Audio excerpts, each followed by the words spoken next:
welcome back to my channel. My name is Victoria and this is gonna be my top favorite books of 2022. This year I knew for sure that I was not going to be able to get to a top 10, so I asked on my Instagram whether you guys would want to see a top 15 or a top 22 of 2022, and overwhelmingly the answer was top 22 of 2022, so that is what we are doing today. I have 22 books that I'm going to talk about. Of the 365 books that I read, these are the best of the best. These are my favorites. These are ones that stuck with me the most, are ones that just impacted me, the ones that I felt wrong if I didn't put them on this list. So we have 22 books to talk about today, so let's get right into it. So first, these are in no particular order. They are just in the order that I took them off my shelves. The first one that I have is Stolen Air by Sophie Lark.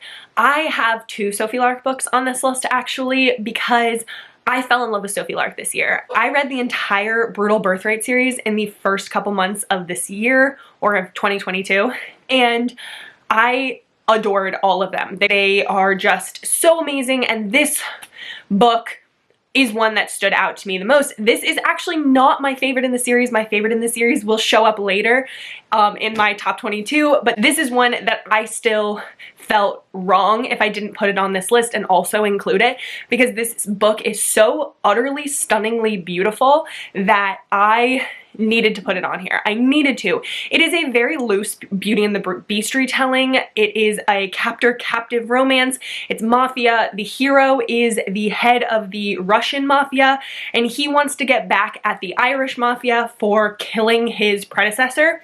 And so he decides to kidnap the youngest daughter of the Irish mafia, who is this like innocent, untouched by the mafia type of personality. Her name is Nessa, and she is a ballerina. The way that she talks about dance and the way that dance is talked about in this book was so beautiful. I loved it so much. I was a dancer when I was young until I got too clumsy and awkward to continue. My mom has always been a huge lover of dance. She was a dancer when she was younger, and she has bestowed, whatever that word is, in me a absolute love of dance, and she and I talk about it a lot, and it's something that we bonded over. And so the way that dance was talked about in this book was so beautiful, and I loved the scenes. Also, the utter amazing love story between Miko, the hero, and Nessa, as Miko goes from absolutely hating her and her being just like the absolute enemy to her being somebody that he would murder people to protect, and that she goes through this amazing change of becoming this very innocent sort of meek character in the beginning, or it seems like it that way, and she grows into the most strong, independent, absolutely amazing, so sure of herself heroine that I absolutely loved it, and it was just so well done. Next one that I have, I've been talking about this since the minute I read it, and that is Juniper Hill by Daphne Perry. This is my favorite Daphne Perry book, and the way that this book has stuck with me is insane. This is a small town romance. It follows Nox and Memphis. Nox is a grumpy hero. He doesn't like people in his space. He likes to be alone, and he is a chef, and he is fully just not looking for anyone to invade his personal space. And then his sister convinces him to allow Memphis to move into his garage apartment, and he reluctantly agrees. And when Memphis shows up with her freaking like 1-month-old baby, he is not happy about it, but kind of resigned. He's like, I told my sister I would do this.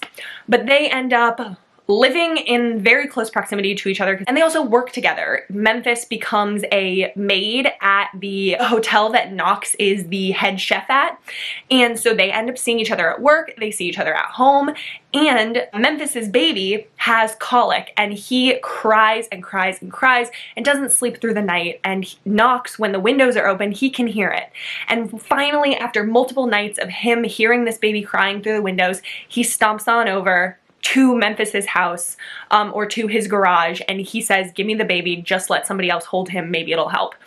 And they develop this very sort of reluctant friendship, because Memphis very much is struggling with her past. Memphis originally was like an heiress, and she has very hidden secrets in her past. She had to run away from her family and her whole life, and she's dodging all of their calls. She doesn't want anyone to find out where she is.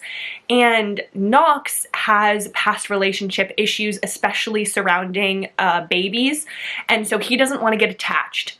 But he can't help himself. They form this friendship, and this book, whenever I describe this book, I always say it's not the grand gestures in this book. It is the little moments that bring so much beauty and joy to their relationship, and I became utterly obsessed and in love with it. I don't know how Daphne Perry could top this book for me. Okay, the next one that I have is actually a fan fiction. It is Manacled by Senlinyu. This one I had to include. I do not have a physical copy. It is like daggers in my soul that I don't have a physical copy, but you can't buy them. You have to get them commissioned, and it's very difficult and very expensive. This book blew my freaking brain. This is a Harry Potter fan fiction. It's Draco and Hermione fan fiction, and it is about basically Harry Potter meets Handmaid's Tale. So it takes place after the war. Voldemort has won the war. All of the people in the Order have died, except for Hermione and a couple of other captured women. And these women are basically given to high-ranking members of his Death Eaters, in order to basically repopulate the wizarding world. That's like the idea behind it, and also to be their handmaids, to be their maids. And Draco is given Hermione. Hermione has a lot of trauma from the war, and she has put this sort of mental block on her memories. She can't remember anything, and no matter how much Voldemort tries, he can't get into her memories. And so he gives her to Draco as a way to say, hey, can you get into her memories? And it is so dark. It is so intriguing. It is long as shit, but so freaking worth it. The way that this book just like got me to my soul. I have not stopped thinking about this book since I read it, and I think I read it in like February or March. It was beginning of the year.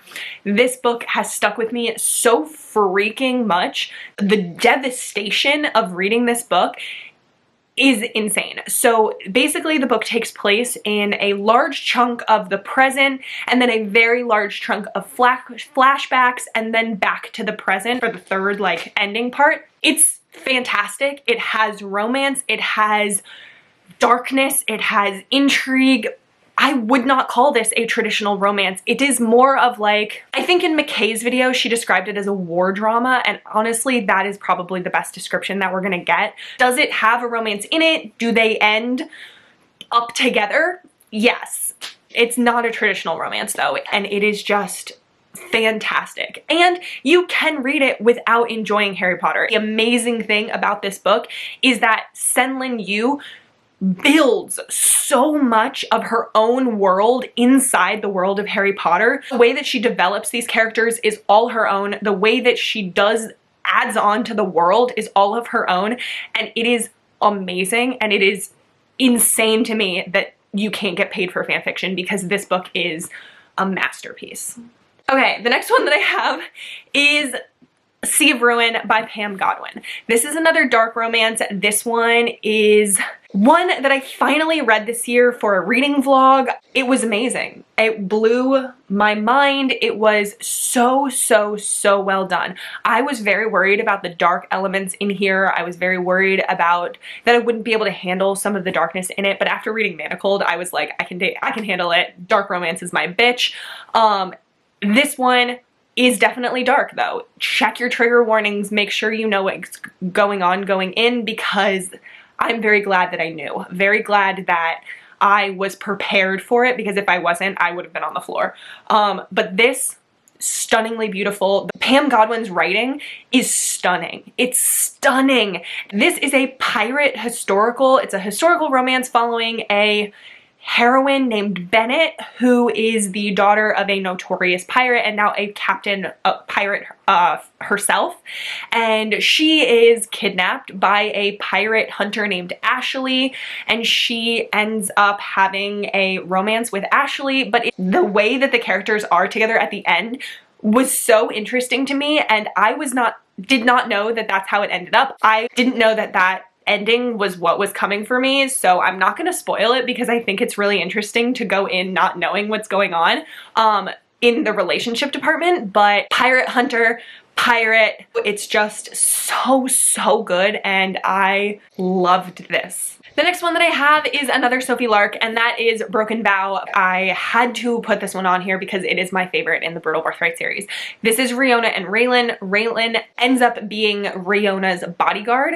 Riona is strong. She's very independent. She is a take no shit heroine, and she is my absolute favorite. She is amazing. I connected to her so much. I never connect to heroines, very rarely anyway, but I connected to Riona so much. I loved seeing parts of myself in a heroine, and she had these incredible walls up, and the way that Raylan came in, broke those walls down, helped her be vulnerable, helped her protect her, while her still holding on to her strength and her independence and her own choices, was amazing. I loved it. It is Grumpy Sunshine, where Riona is the grumpy heroine and Raylan is the sunshiny character, which I love so much. All of my favorite things were in this book, and it just completely did all of them justice and more, because I became absolutely obsessed with this book, and it's amazing. The next two that I have are both Claire Kingsley, and they're both from the same series, and I had to include both of them. I had to. And that is Unraveling Him by Claire Kingsley, which is book 3 in the Bailey Brothers series, and Rewriting the Stars by Claire Kingsley, which is book 6 in the Bailey Brothers series. This one is book 3. It is Grumpy Sunshine again. I like Grumpy Sunshine, we know this.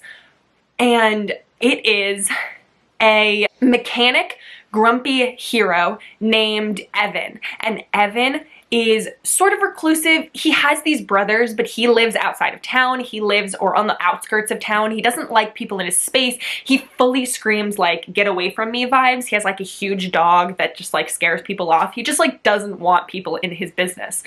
And this heroine, whose name is Fiona, I always forget her name, Fiona, she shows up and her life has kind of gone to shit, and she remembers meeting Evan one time. She decides to drive to Evan's mechanic shop, especially because her car needs work and she can't sort of escape her life until her car gets fixed. And so she gets there and she says, hey, you really need a classic car to restore for this competition that he wants to participate in, and I really need a place to park my car so I can fix it in order to leave. I can get you a cool classic car if you let me fix my car for free in your shop. And he cannot refuse this deal. He's like, absolutely, let's do it. And they end up going on a road trip. It's fully forced proximity, and Evan is forced to have her in his space, and he is not about it at first, but the forced proximity in this book is fantastic. There's an only one bed scene. Then when they get back to Evan's house, Fiona ends up living with Evan. He can't turn her away. He's like, you've got nowhere to go, I guess you can stay here. It's amazing. I love Evan so much, and the way that he continuously is grumpy. He's like fully stays grumpy, and even in the other books when he's happy with Fiona, he is grumpy. The only person that makes him happy is Fiona. It's hilarious, it's adorable, and I'm obsessed with it. Then, Rewriting the Stars is book 6 in the Bailey Brothers series, and this is Annika and Levi's story. Levi is the last Bailey brother to get romance, and he has a rival family's romance with a heroine named Annika. So the Baileys and the Havens have this hundreds of years long feud that plagues this town. This is a small town of Tillicum, and they have this insane feud going on. Like, to the point of 2 bars, 2 grocery stores, 2 gas stations. You know, in this tiny ass town, you pick a side, you stay on your side, and you do not associate with people from the other side of this feud. It is like a real deal feud. And Annika is a Haven and Levi is a Bailey, and so they should not be together, but they have developed this relationship over text. They started texting a really long time ago. Annika is a single mother, and their relationship that they develop over text is so cute, especially because it gets to a point where once they finally decide to be together in person and be willing to breach the feud, they have a strong foundational relationship that they've built over text. They have all this great communication, and the way that Levi worships at Annika's feet is just adorable. Adorable, especially the way that he loves Annika's son as if he's his own. The absolute determination of their relationship to go against their families, to go against this 100-year-long feud, to go against the entire foundation of their town is so amazing. They are so set on each other, so fully and completely committed to each other that there is no breaking them up, and they are perfect together. And this romance and this story was amazing. So freaking good. The next one that we have is All Roads Lead Here by Mariana Zapata. It has to go on this list. This is now one of my top favorite Mariana Zapata books ever. I loved this book. This is a small town romance with a heroine named Aurora who moves to this town because it is the last place that she saw her mother. Her life has gone to shit, and she's like, I need a change, and she wants to feel connected to her mom, and so she moves to this town and she rents an apartment above a garage. But when she gets there and goes to go into this apartment above the garage, a man comes at her with a shotgun and is like, get the fuck off my property, what are you doing here?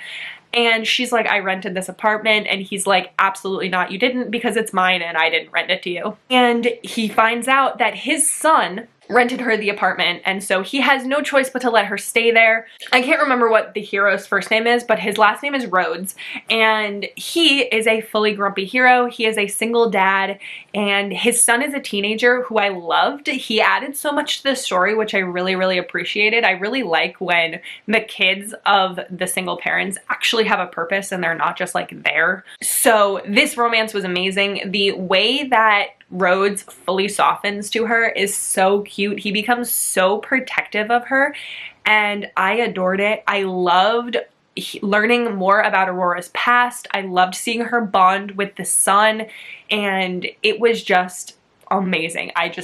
It's perfect. The next one that I don't have a physical copy of, and that is Irresponsible Puckboy by Eden Finley and Saxon James. This is book 2 in the Puckboy series, and it is a friends to lovers romance.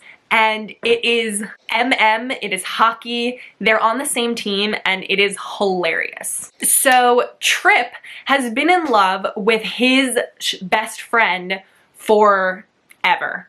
But Trip is gay and Dex is straight, or so he thinks, and Trip and Dex are like absolute best friends. They're so close, and Trip is in love with him. And Dex is hilarious, and he has been with his girlfriend for a while, and his girlfriend really wants him to propose. And he doesn't really believe in marriage. His parents didn't have a good marriage, and he's like, I don't really know if I could even get up to the altar and actually do a wedding. He comes up with this idea, and he says, hey Trip, will you have a fake wedding with me so that I can see if I can even handle standing at an altar and saying vows to somebody? And Trip is like, excuse me? But because he's in love with his best friend, and because it is his best friend, he is very incapable of saying no to him.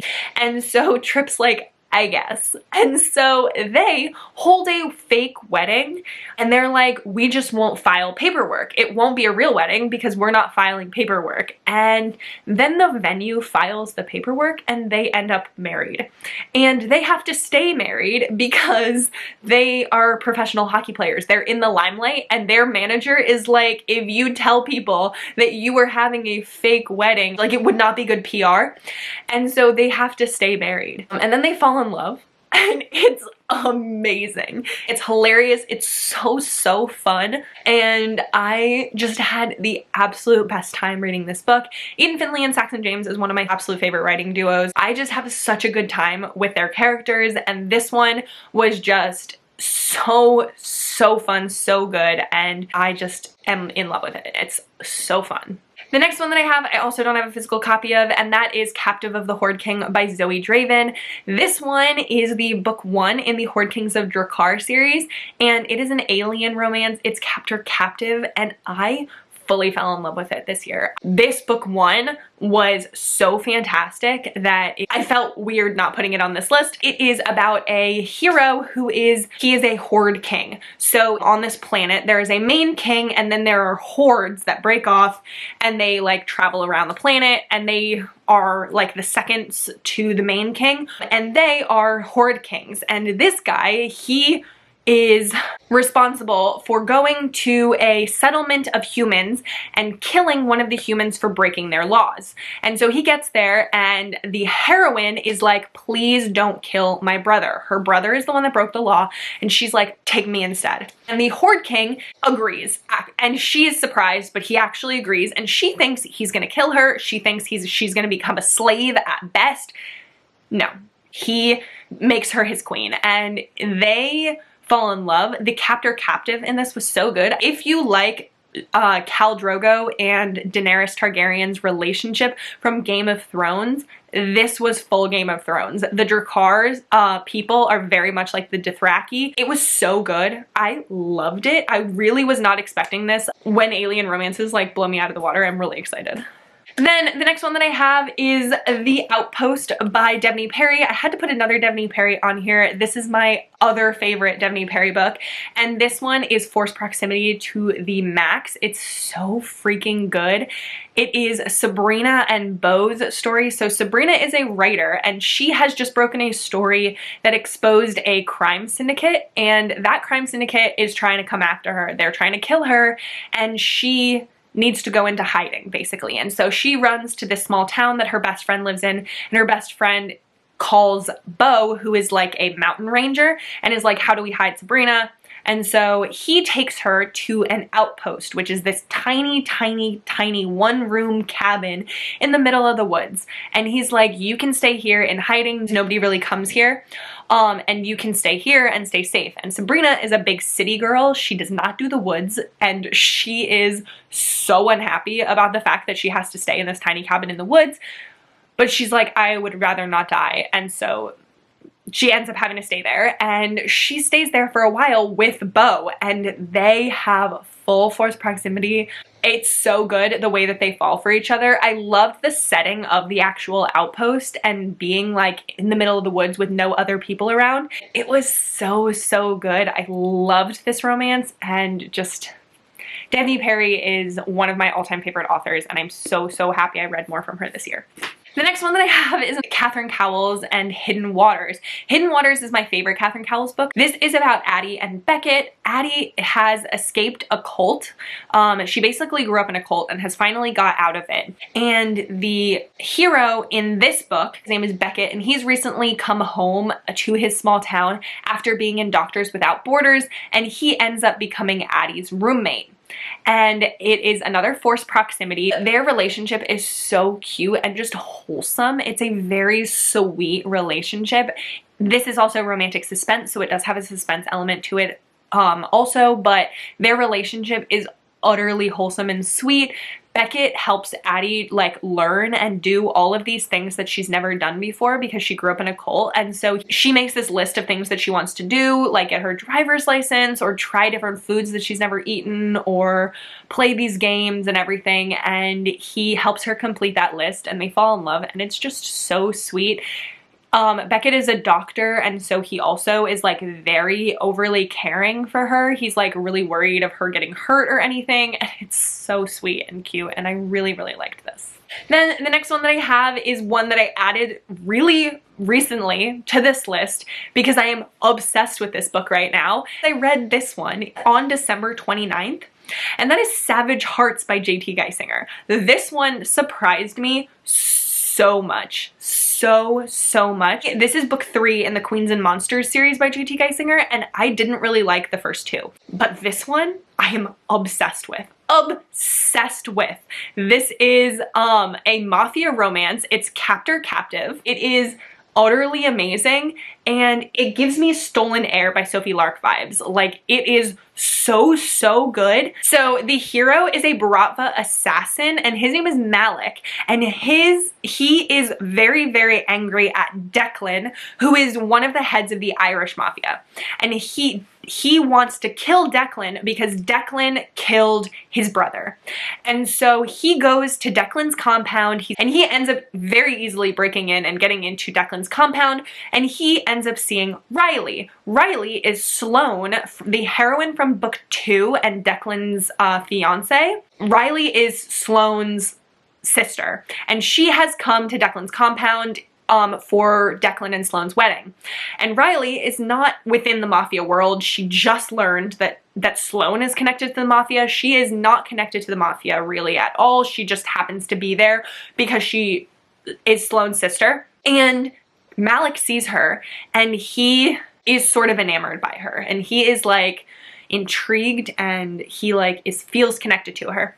And so he ends up kidnapping her, but in the process of this kidnapping, she gets shot, and then he takes her to Russia and to this cabin in Russia, and he has the most beautiful, amazing caretaking scenes. The caretaking scenes in this book were so good. He is so like gruff but so gentle with her at the same time. Like, he's a Bratva assassin. Like, he's not used to being like sort of gentle, but he is so sweet with her. And the reason why it sort of reminds me of Stolen Heir is because the heroine goes through sort of the same change that Nessa goes through, which is that she is this very innocent, very unknowing of the mafia lifestyle and the mafia world. She's very, not weak, but not really built for it in the beginning.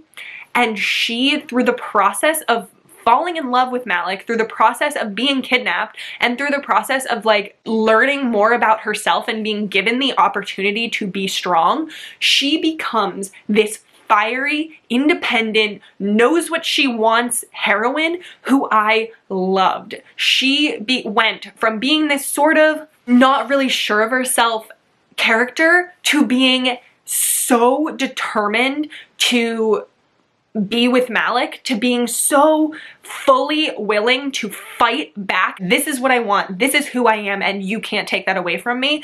And I loved it. And I became utterly obsessed with this romance, and I'm so glad that I waited to make this list because this totally deserves to be on there. It is fantastic. Then the next one that I have is Mercy by Sarah Kate. This one is book 4 in the Salacious Players Club series, and I read the entire Salacious Players Club series in 2022, and Praise almost made this list. But Mercy is my favorite in the series. This is an older woman, younger man romance. It is also sort of dad's best friend.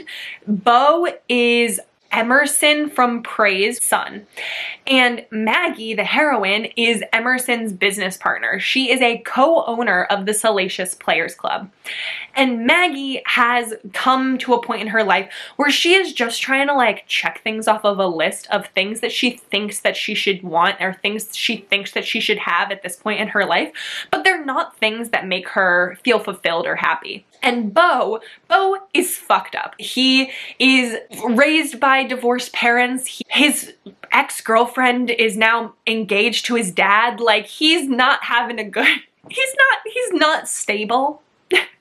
He's definitely screwed up.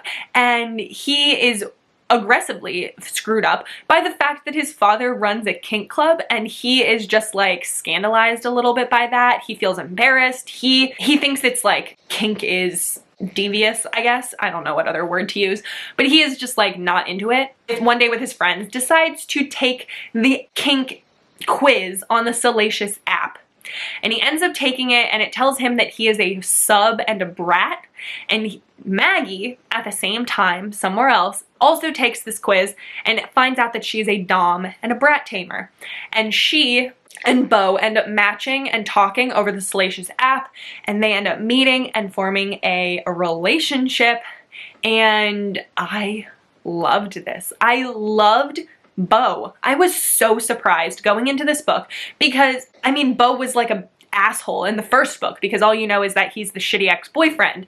But in this book, you could really see the struggles that he was going through, how fucked up he was, and how much being with Maggie helped him, made him better, made him grow. He became a hero that I actually really loved, and Maggie was such a good heroine and so good for him, but he was also so good for her because she really needed to feel fulfilled. She needed to feel like she was worthy, I guess. And Beau, in his own way, sort of became very worshiping of her. He became fully and completely attached to her, and it was something that she really needed because she faked it, but she didn't really have the confidence.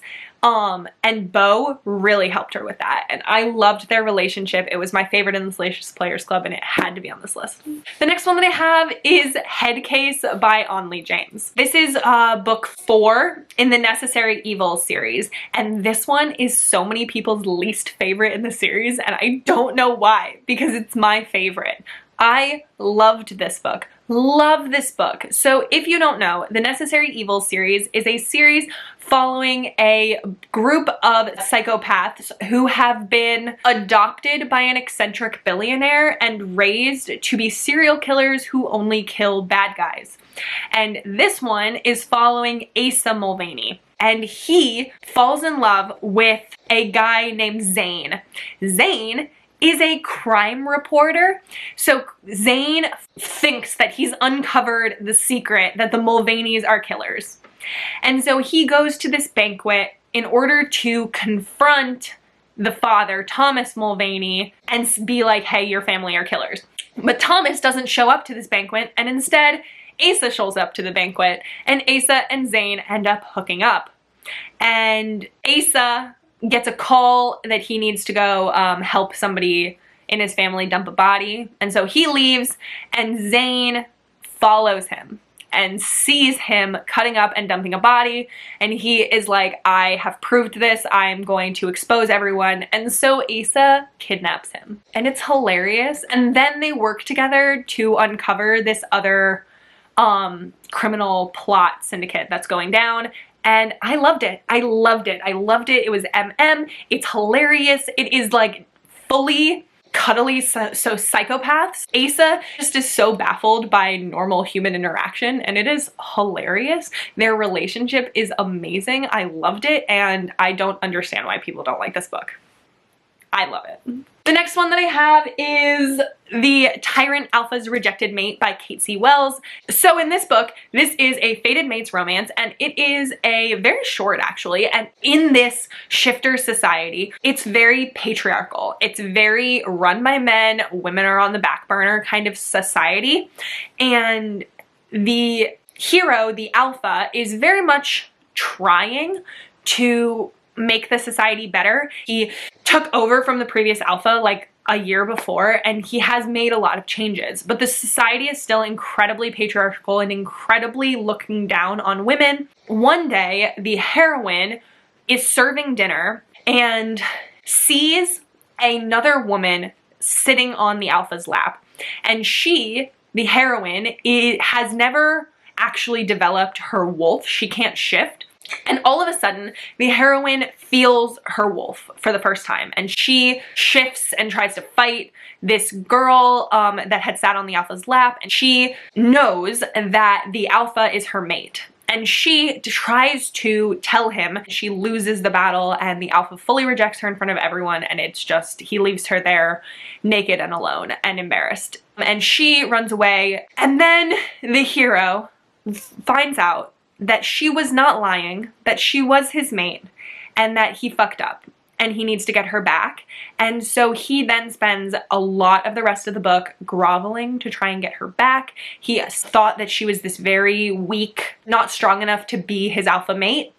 And he finds out how awesome she actually is, how strong she is. She has become her own sort of leader of this group of lone women. She is not just like a meek, innocent little weakling. She is strong and determined and willing to make her own path for herself and willing to fight for her friends, her other female, lone females that she is so protective of. And he realizes that he fully fucked up and that he needs to get her back. And I loved it. I loved this.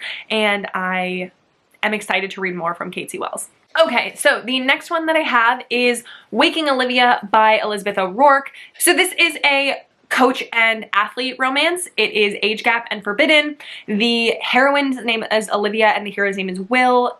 Will is her coach. Olivia has a very traumatic past, and Olivia has a condition where she sleep runs. She doesn't sleepwalk, she sleep runs. And she is constantly coming to practice exhausted, and the coach is like, do not run outside of practice, and she's like, I'm not. But then one day he sees her running and is like, do not run outside of practice, and she tells him that she has a condition that where she sleep runs, and he does not really believe her until he sees her running again one day and tries to stop her and finds out that she was actually telling the truth. And so he takes it upon himself to try and help her, and he stays with her at night while she's sleeping to try and keep her from running. And they end up falling in love, having a romance. I really enjoyed this. It was so interesting. I liked their relationship. I liked Olivia's whole sleep running thing and her whole past and all of the trauma that she had to overcome.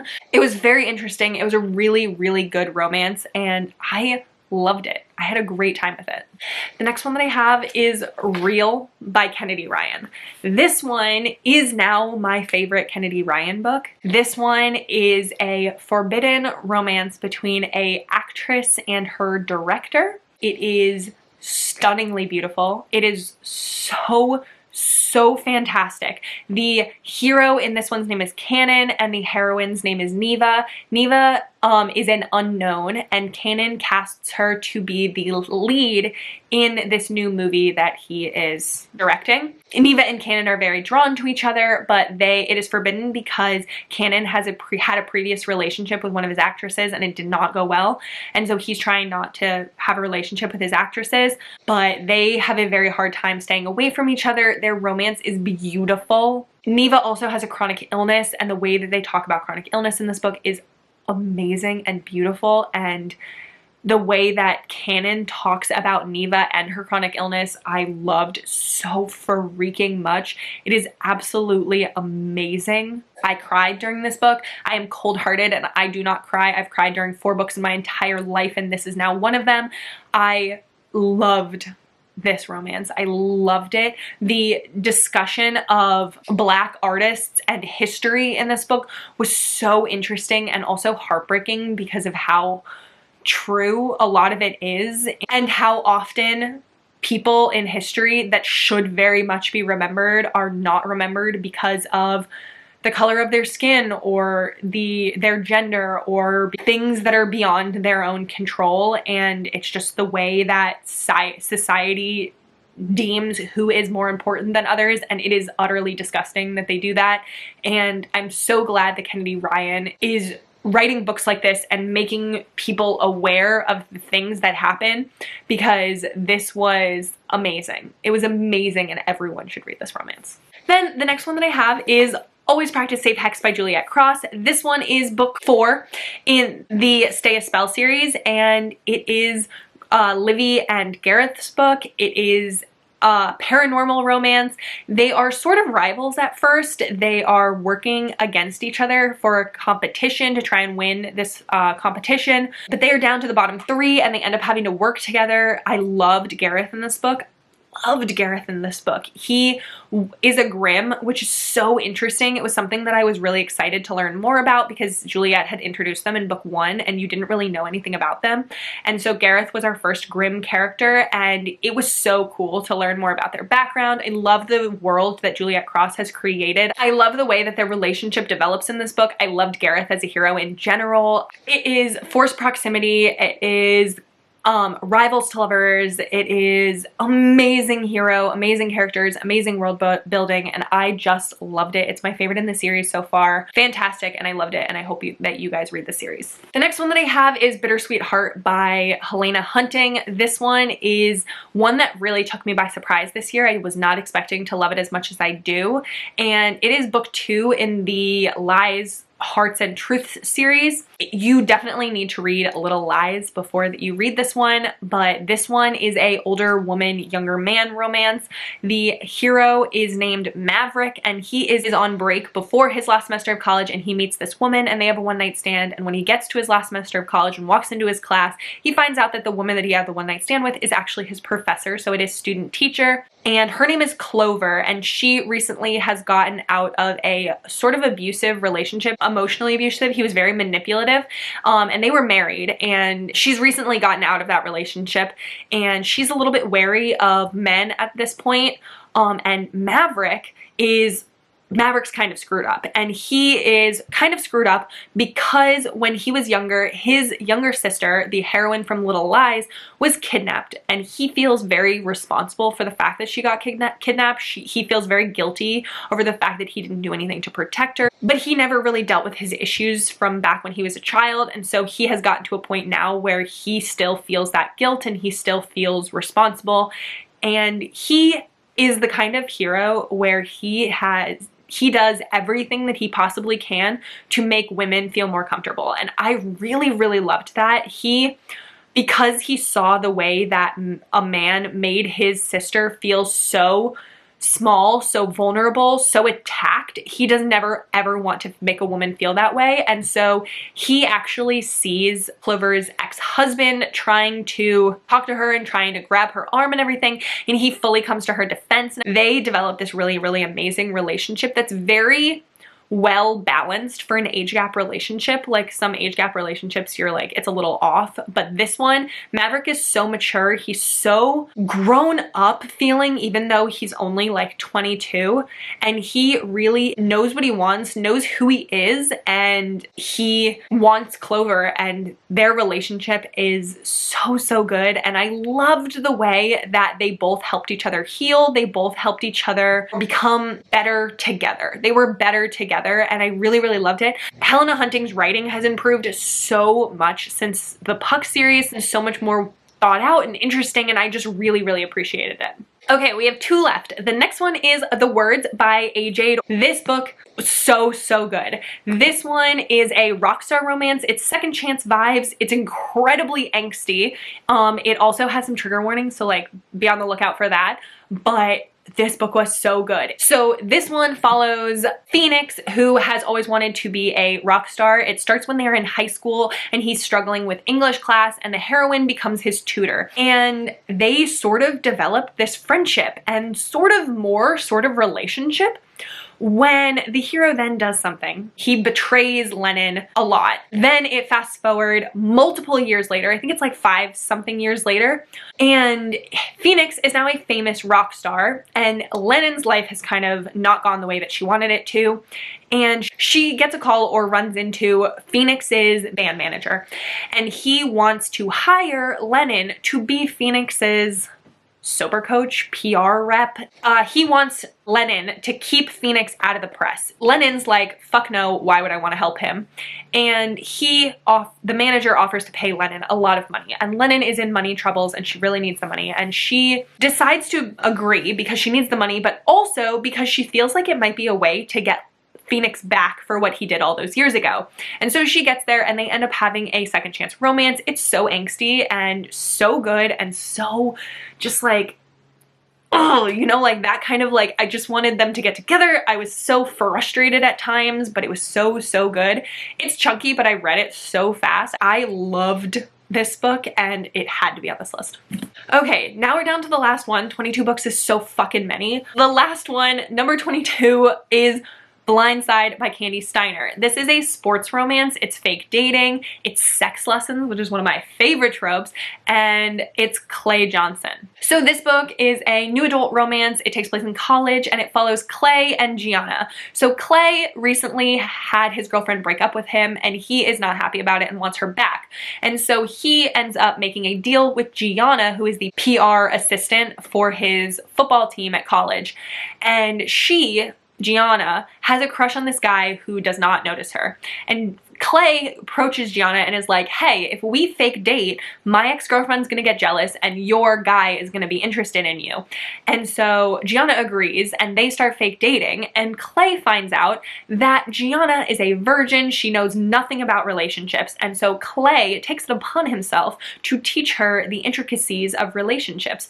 And he is a great hero. He's fabulous hero. I adored him so freaking much. He was so, so good. Gianna is a very bookish character. She likes to stay in and read romance, and Clay reads parts of her favorite romance books, the parts that she's read the most, the part that she's bookmarked or highlighted, and he finds out what she likes in order to help make her lessons better. And it was so, so good. So good. I am so happy for this book. I loved it so, so much. It's so, so good because Clay Johnson is worth it. That is the last one that I have. That was 22 books. That was so many books. This video is going to be 1 million years long. I'm so sorry. But they're my favorite books and I have a lot to say about them.